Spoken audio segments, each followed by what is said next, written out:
Physical and occupational therapy can require the use of various equipment to help people regain the ability to do things. T. Lee Starnes looks at a pilot program that uses low-cost iPad applications instead of expensive equipment for therapy. It's been 6 months since Ronald Williams suffered a stroke while on a golf outing at Pickwick Lake. The effects were severe. He still doesn't have a lot of use of the right side of his body, and his inpatient speech therapist knew he'd need a lot of work. He wasn't able to say anything.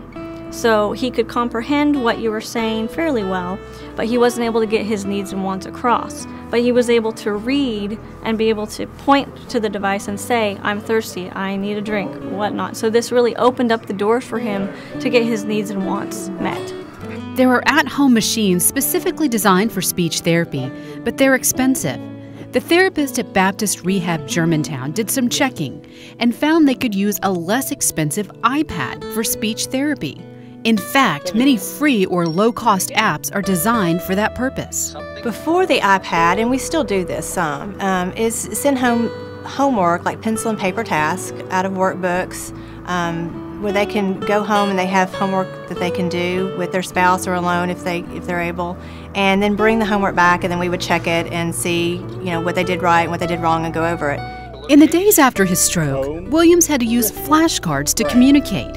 He was immediately on board with the idea of using an iPad as part of both his inpatient and outpatient therapy. No problem.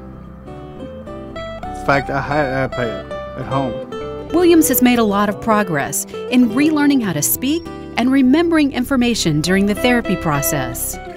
Kim would show me something else. That's how we got started. And with the iPad, what's good is that they have that immediate feedback while they're doing it, so that they do the task and they get their score right back, or it tells them right immediately if they got something right or wrong, and then they can work on it at home, where they're almost like getting a therapy session at home as opposed to just doing a task and then bringing it back to us. Because of the therapist's initial success, the hospital has acquired its own iPads for a pilot program. But while the devices can work for people who have had strokes, brain injuries, disease, or spinal cord injuries, there are limits. People with vision problems or those without the use of their limbs can't get the same benefits that someone like Ronald Williams has. For Smart Medicine, I'm T. Lee Starnes.